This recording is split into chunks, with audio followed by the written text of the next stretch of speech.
when the night has come Que te amo mucho. and the land is dark. Pues a lo mejor tardamos mucho tiempo en lo que haya pasado todo esto. Y la verdad, más que nada, fue porque no era el hombre suficiente para ti. Creo que tenía que trabajar muchas cosas en mí y todavía no soy la persona que quieres que llegue a ser, pero créeme que estoy trabajando para ser esa persona para ti muchísimo y en serio que quiero ser esa persona que en realidad quieras formar tu felicidad. Entonces, amor, te amo muchísimo y espero que este pequeño detalle esté para siempre contigo y espero, mi amor. Te amo muchísimo y quiero ver si quieres ser mi esposa, amor. No sé si me lo aceptes. A la izquierda.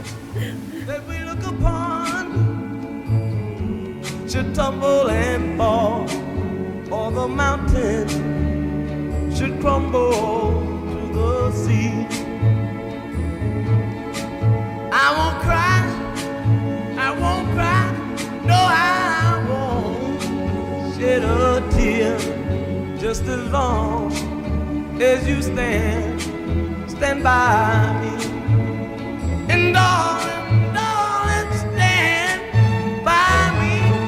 Oh, stand by me. Oh, stand now.